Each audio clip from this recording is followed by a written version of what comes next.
Rama itu dasar suaranya luar biasa nek kali Mbak Elisa Mbak Niken disejajarke bab-baban swara masuk. Wis kuwi wae, wis kuwi wae. Hop, stop. Gak usah dibajuke. Ya. Jangan kemio. Aku berantem lho wis semono mawon. Ayo.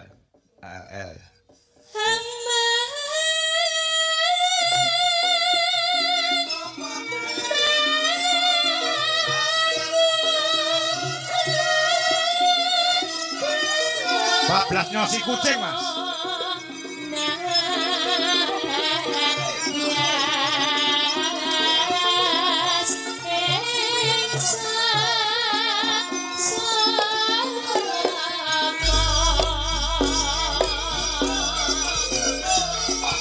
Pur sedaya Wananggono, Wijolaras dan Elisa Urkarus, Niken Sawitri.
Satu kali lagi, Mas.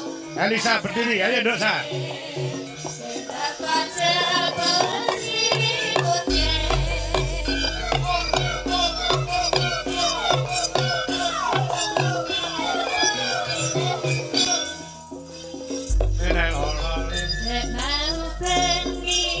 Terus montang mantek tanpa turu atiku tansah krisian mamaku enek ku bersurati mutiara teteke lancir kuning aku mangkene ayo rumah sekutan karo ilang tak awemu tansah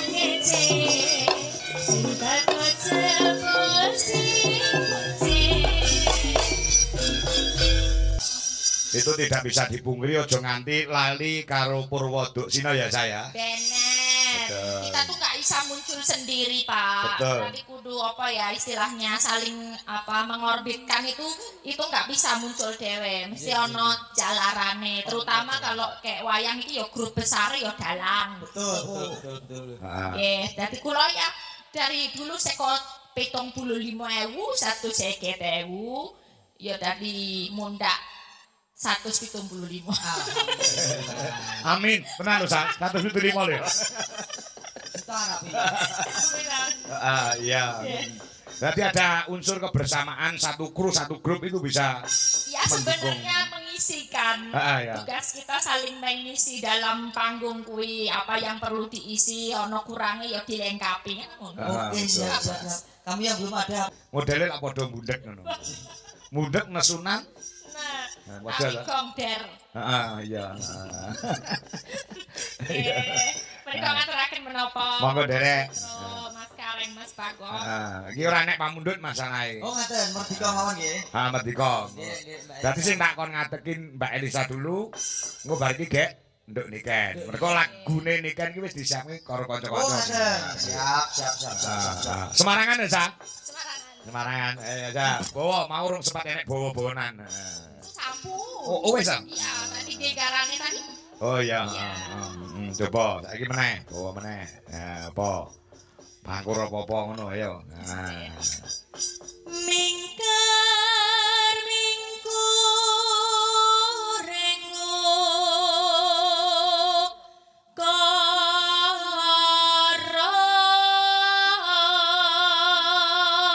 mbok tanggap potoreng wis ana abang-abang wong lenang cacah loro iki mong ngene. Tersepona karo suaramu kuwi lho lah. Tanggap apa? Cek. Anggarono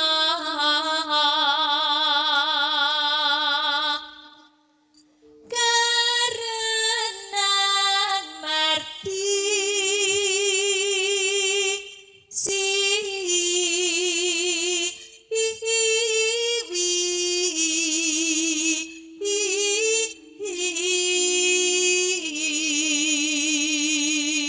Dawuhipun Mbak Elisa sing dikersake ula tampar pas. Oh iya.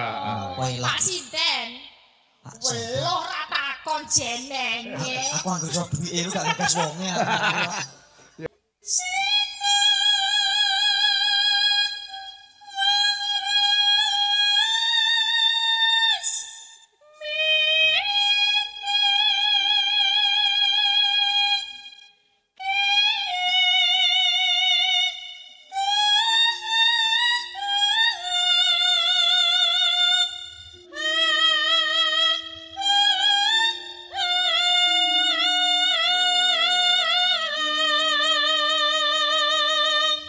Terus ya. Wah mentit tenan. Wis kuat kok tak tekno iki kok. Iki carane wis muncuk. Lah iya to, Pak. Mok ya sedulur Sinara Wedi. Sinara Wedi sawer kiraine. Ya. Sawer kiraine gareng lho maksudnya. Lah nek mau ini kene lho. Wedi cancer. Enggak boleh gitu. Apa? Gak apa-apa. Apa salahku? Enggak salahmu, salah kono lah gak tau dijak. Ngendi? Rahasia. Oh iya. Sinumpa sinukarto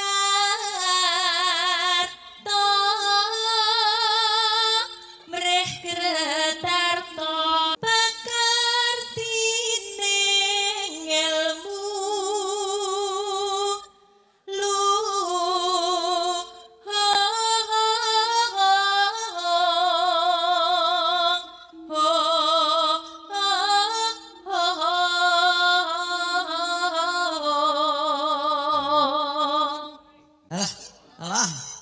Bukan.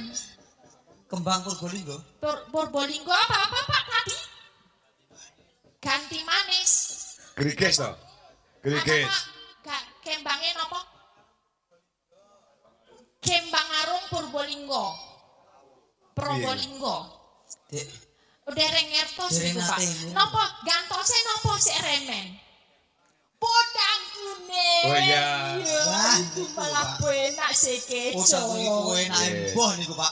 Dimirengke liyer-liyer ngombe kopi. Lah kuwi enak embah niku podang kuning. Karo gawe pentol ya. Nek sakno dereng gawe. Piye sampe rasane pentole Pak Tarmine dong? Pentole. Pentol bakso. Empuk. Mbuk. Mbuk ya mbuk aja mbuk. Pentole empuk. Kantu merap ning tanah Jawa agama ageme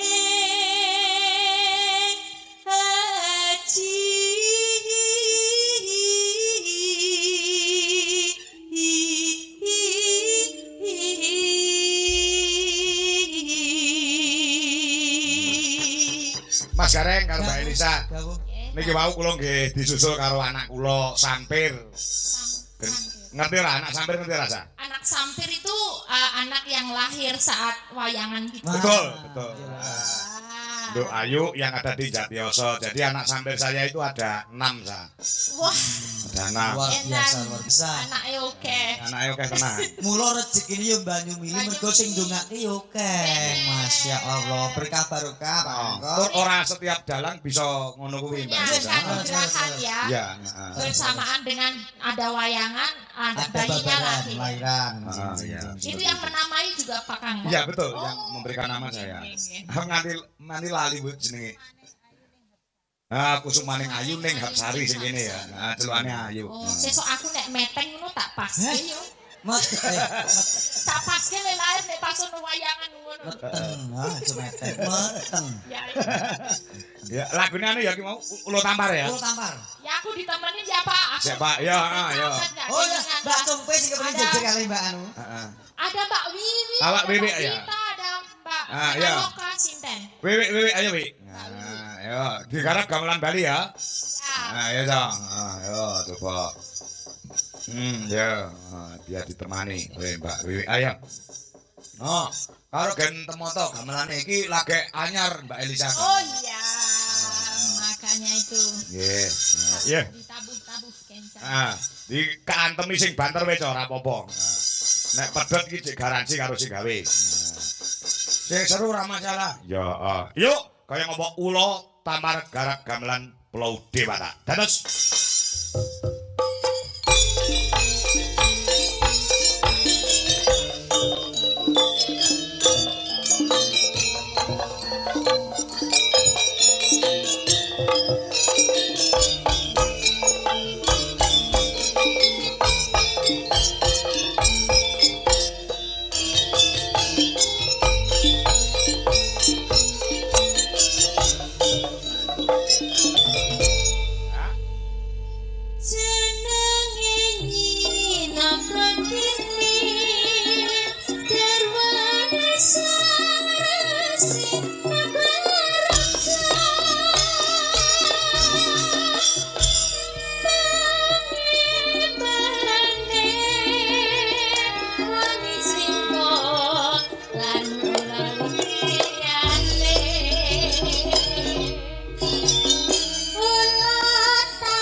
yang kedua Kur, Wiwi dan Elisa harus